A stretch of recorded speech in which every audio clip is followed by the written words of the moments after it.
ಆಕಾಶವಾಣಿ ಪ್ರದೇಶ ಸಮಾಚಾರ ಓದುತ್ತಿರುವವರು ಸುಗುಣಾ ಸತೀಶ್. ಮುಖ್ಯಾಂಶಗಳು. ಸಂಪುಟದ ಸಚಿವರು ಹಿರಿಯ ಅಧಿಕಾರಿಗಳೊಂದಿಗೆ ಮುಖ್ಯಮಂತ್ರಿ ಡಿಕೆ ಶಿವಕುಮಾರ್ ಸಭೆ, ಆಡಳಿತಕ್ಕೆ ಚುರುಕು ಮುಟ್ಟಿಸುವಂತೆ ಸೂಚನೆ. ಜಿಲ್ಲೆ ಅಭಿವೃದ್ಧಿಯಾದರೆ ರಾಜ್ಯ ದೇಶ ಅಭಿವೃದ್ಧಿಯಾದಂತೆ ಕೇಂದ್ರ ಸಚಿವೆ ನಿರ್ಮಲಾ ಸೀತಾರಾಮನ್ ಅಭಿಮತ. ಖಾತೆ ಹಂಚಿಕೆ ಪ್ರಕ್ರಿಯೆ ಸಂಜೆಯೊಳಗೆ ಅಂತಿಮಗೊಳ್ಳುವ ಸಾಧ್ಯತೆ, ಸಚಿವ ಪ್ರಿಯಾಂಕ್ ಖರ್ಗೆ ಸ್ಪಷ್ಟನೆ. ಪಕ್ಷ ಬಲಪಡಿಸಲು ಕೈಜೋಡಿಸುವಂತೆ ಕಾರ್ಯಕರ್ತರಿಗೆ ಕೆಪಿಸಿಸಿ ನೂತನ ಅಧ್ಯಕ್ಷ ಬಿಕೆ ಹರಿಪ್ರಸಾದ್ ಕರೆ. ಮತ್ತು ನೈಋತ್ಯ ಮುಂಗಾರು ಇಂದು ಕೇರಳಂ ಪ್ರವೇಶಿಸುವ ಸಾಧ್ಯತೆ, ಕರಾವಳಿ ಕರ್ನಾಟಕದಲ್ಲಿ ಗುಡುಗು ಸಹಿತ ಮಳೆ, ಹವಾಮಾನ ಇಲಾಖೆ ಮುನ್ಸೂಚನೆ.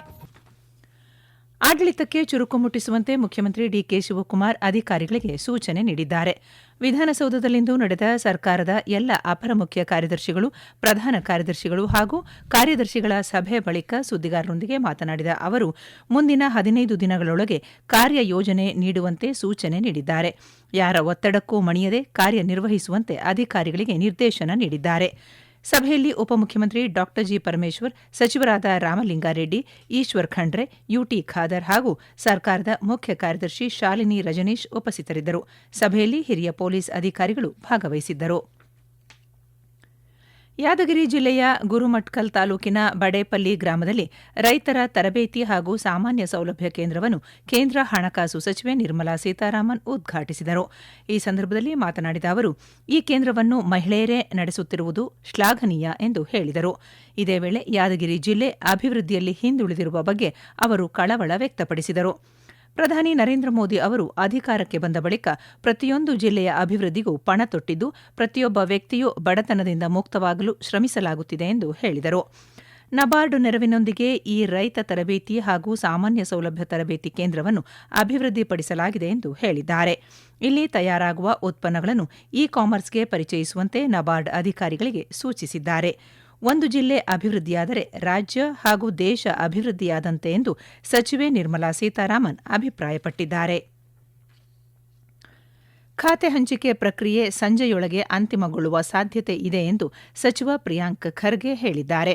ಬೆಂಗಳೂರಿನಲ್ಲಿಂದು ಸುದ್ದಿಗಾರರೊಂದಿಗೆ ಮಾತನಾಡಿದ ಅವರು, ಈವರೆಗೆ ಖಾತೆಗಳನ್ನು ಹಂಚಿಕೆ ಮಾಡಿಲ್ಲ, ಮಾಧ್ಯಮದ ವರದಿಗಳು ಕೇವಲ ಊಹಾಪೋಹ ಎಂದು ಹೇಳಿದ್ದಾರೆ. ಸಾರ್ವಜನಿಕ ಕಚೇರಿಯಲ್ಲಿ ಜವಾಬ್ದಾರಿಯ ಮಹತ್ವವನ್ನು ಒತ್ತಿ ಹೇಳಿದ ಪ್ರಿಯಾಂಕ್ ಖರ್ಗೆ, ಪ್ರತಿಯೊಬ್ಬ ನಾಯಕರು ನೀಡಲಾದ ಹುದ್ದೆಯನ್ನು ಜನರಿಗೆ ಸೇವೆ ಸಲ್ಲಿಸುವ ಅವಕಾಶವೆಂದು ಪರಿಗಣಿಸಬೇಕು ಎಂದು ಹೇಳಿದ್ದಾರೆ.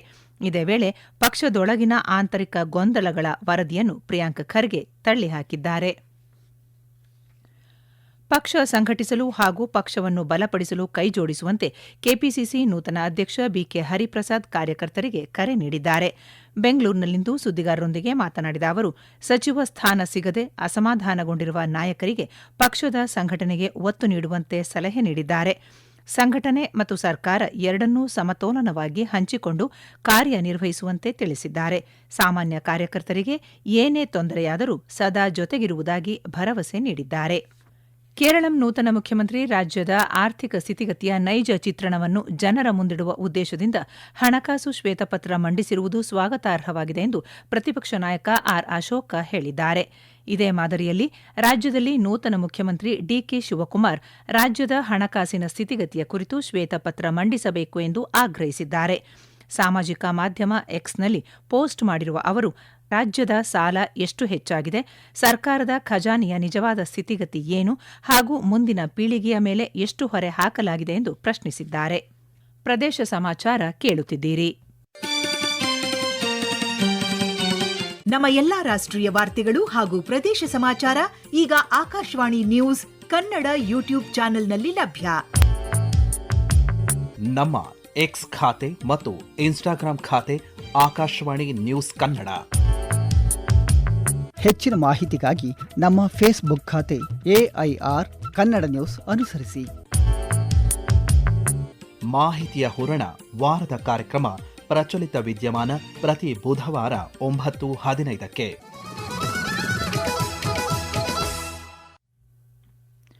ನೈಋತ್ಯ ಮುಂಗಾರು ಇಂದು ಕೇರಳ ತಲುಪಲಿದೆ.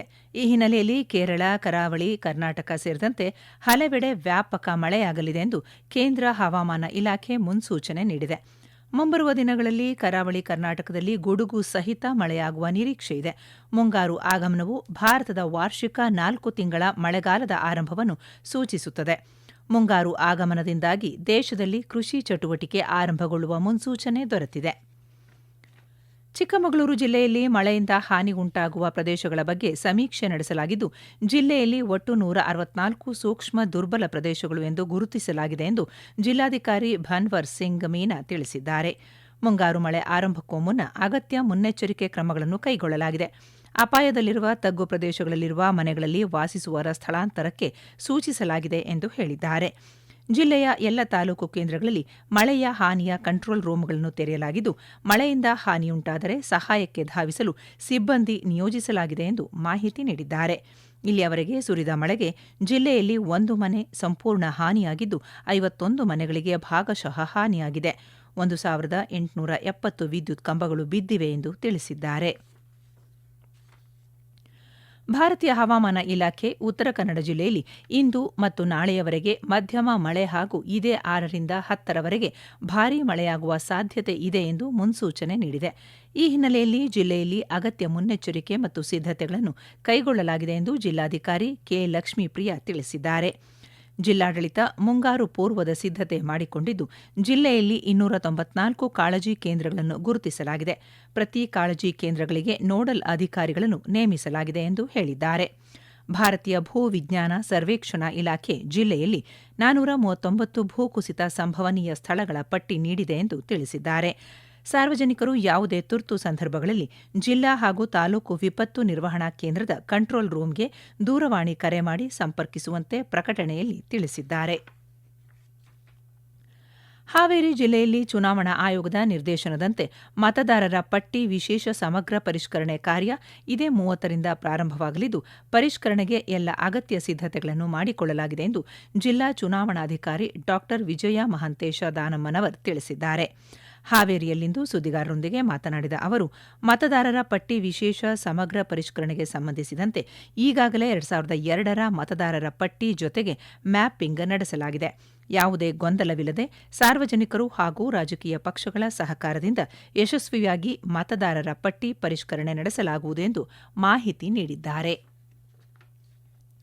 ಚಾಮರಾಜನಗರ ತಾಲೂಕಿನ ಹೊನ್ನಹಳ್ಳಿ ಗ್ರಾಮದಲ್ಲಿ ಜಾನುವಾರುಗಳ ಮೇಲೆ ದಾಳಿ ಮಾಡಿ ರೈತರಿಗೆ ಆತಂಕ ಹುಟ್ಟಿಸಿದ್ದ ಚಿರತೆ ಸೆರೆ ಹಿಡಿಯುವಲ್ಲಿ ಅರಣ್ಯ ಇಲಾಖೆ ಯಶಸ್ವಿಯಾಗಿದೆ. ಕಳೆದ ಹಲವು ದಿನಗಳಿಂದ ಜಾನುವಾರುಗಳ ಮೇಲೆ ದಾಳಿ ಮಾಡುತ್ತಿದ್ದರಿಂದ ಬಿಳಿಗಿರಿ ರಂಗನಾಥ ದೇವಾಲಯದ ಹುಲಿ ಸಂರಕ್ಷಿತ ಪ್ರದೇಶದಲ್ಲಿ ಅರಣ್ಯ ಸಿಬ್ಬಂದಿ ಆಯಕಟ್ಟಿನ ಸ್ಥಳಗಳಲ್ಲಿ ಬೋನುಗಳನ್ನು ಇಟ್ಟಿದ್ದರು. ಆಹಾರ ಅರಸಿ ಬಂದ ಚಿರತೆ ಸೆರೆಯಾಗಿದ್ದು, ದಟ್ಟಾರಣ್ಯಕ್ಕೆ ಬಿಡಲಾಗುವುದು ಎಂದು ಅರಣ್ಯಾಧಿಕಾರಿಗಳು ಮಾಹಿತಿ ನೀಡಿದ್ದಾರೆ. ಶೈಕ್ಷಣಿಕ ಸಂಸ್ಥೆಗಳ ಅಕ್ಕಪಕ್ಕದಲ್ಲಿ 100 ಗಜಗಳ ಒಳಗೆ ತಂಬಾಕು ಮಾರಾಟ ನಡೆಯದಂತೆ ಕಟ್ಟುನಿಟ್ಟಿನ ಕ್ರಮ ಕೈಗೊಳ್ಳುವಂತೆ ಹಾಗೂ ಕೋಟ್ಪಾ ಕಾಯ್ದೆಯಲ್ಲಿನ ಸೂಚನೆಗಳನ್ನು ಕಡ್ಡಾಯವಾಗಿ ಅನುಷ್ಠಾನಗೊಳಿಸುವಂತೆ ಶಿಕ್ಷಣ ಇಲಾಖೆಯ ಅಧಿಕಾರಿಗಳಿಗೆ ಉತ್ತರ ಕನ್ನಡ ಅಪರ ಜಿಲ್ಲಾಧಿಕಾರಿ ಸಾಜಿದ್ ಮುಲ್ಲಾ ನಿರ್ದೇಶನ ನೀಡಿದ್ದಾರೆ. ಜಿಲ್ಲಾ ತಂಬಾಕು ನಿಯಂತ್ರಣ ಕೋಶದ ಜಿಲ್ಲಾ ಮಟ್ಟದ ಸಮನ್ವಯ ಸಮಿತಿ ಸಭೆಯ ಅಧ್ಯಕ್ಷತೆ ವಹಿಸಿ ಮಾತನಾಡಿದ ಅವರು, ಶಿಕ್ಷಣ ಸಂಸ್ಥೆಗಳ ಆವರಣದಲ್ಲಿ ತಂಬಾಕು ಬಳಕೆಯನ್ನು ಸಂಪೂರ್ಣವಾಗಿ ನಿಯಂತ್ರಿಸಿ ತಂಬಾಕು ಮುಕ್ತ ಶಾಲೆ ಕಾಲೇಜು ಘೋಷಣೆಗೆ ಅಗತ್ಯ ಕ್ರಮಗಳನ್ನು ಕೈಗೊಳ್ಳುವಂತೆ ಸೂಚನೆ ನೀಡಿದ್ದಾರೆ. ಈಗ ಸಂಕ್ಷಿಪ್ತ ಸುದ್ದಿ. ದಾವಣಗೆರೆ ನಗರದಲ್ಲಿ ಸ್ವಚ್ಛತೆ ಮತ್ತು ಸಾರ್ವಜನಿಕ ಆರೋಗ್ಯ ಕಾಪಾಡುವ ನಿಟ್ಟಿನಲ್ಲಿ ಮಹಾನಗರ ಪಾಲಿಕೆಯ ಆರೋಗ್ಯ ಶಾಖೆಯು ಕ್ರಮ ಕೈಗೊಂಡಿದ್ದು, ನಿಯಮ ಉಲ್ಲಂಘಿಸಿದವರಿಗೆ ಸ್ಥಳದಲ್ಲಿಯೇ 92,000 ರೂಪಾಯಿಗೂ ಅಧಿಕ ದಂಡ ವಸೂಲಿ ಮಾಡಲಾಗಿದೆ ಎಂದು ಪಾಲಿಕೆ ಆಯುಕ್ತ ಡಾ ಮಹಾಂತೇಶ್ ತಿಳಿಸಿದ್ದಾರೆ. ಬೆಂಗಳೂರು ಗ್ರಾಮಾಂತರ ಜಿಲ್ಲೆಯ ದೊಡ್ಡಬಳ್ಳಾಪುರದಲ್ಲಿ ರಾಷ್ಟ್ರೀಯ ಹಬ್ಬಗಳ ಆಚರಣಾ ಸಮಿತಿ ವತಿಯಿಂದ ರಾಜಶ್ರೀ ನಾಲ್ವಡಿ ಕೃಷ್ಣರಾಜ ಒಡೆಯರ್ ಅವರ ಜಯಂತಿಯನ್ನು ಆಚರಿಸಲಾಯಿತು. ಈಗ ಮತ್ತೊಮ್ಮೆ ಮುಖ್ಯಾಂಶಗಳು. ಸಂಪುಟದ ಸಚಿವರು, ಹಿರಿಯ ಅಧಿಕಾರಿಗಳೊಂದಿಗೆ ಮುಖ್ಯಮಂತ್ರಿ ಡಿಕೆ ಶಿವಕುಮಾರ್ ಸಭೆ, ಆಡಳಿತಕ್ಕೆ ಚುರುಕು ಮುಟ್ಟಿಸುವಂತೆ ಸೂಚನೆ. ಜಿಲ್ಲೆ ಅಭಿವೃದ್ಧಿಯಾದರೆ ರಾಜ್ಯ, ದೇಶ ಅಭಿವೃದ್ಧಿಯಾದಂತೆ ಕೇಂದ್ರ ಸಚಿವೆ ನಿರ್ಮಲಾ ಸೀತಾರಾಮನ್ ಅಭಿಮತ. ಖಾತೆ ಹಂಚಿಕೆ ಪ್ರಕ್ರಿಯೆ ಸಂಜೆಯೊಳಗೆ ಅಂತಿಮಗೊಳ್ಳುವ ಸಾಧ್ಯತೆ, ಸಚಿವ ಪ್ರಿಯಾಂಕ್ ಖರ್ಗೆ ಸ್ಪಷ್ಟನೆ. ಪಕ್ಷ ಬಲಪಡಿಸಲು ಕೈಜೋಡಿಸುವಂತೆ ಕಾರ್ಯಕರ್ತರಿಗೆ ಕೆಪಿಸಿಸಿ ನೂತನ ಅಧ್ಯಕ್ಷ ಬಿಕೆ ಹರಿಪ್ರಸಾದ್ ಕರೆ.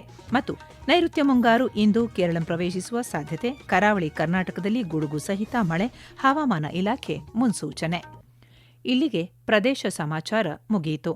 ನಮ್ಮ ಮುಂದಿನ ವಾರ್ತಾ ಪ್ರಸಾರ ಸಂಜೆ 6:40 ನಿಮಿಷಕ್ಕೆ.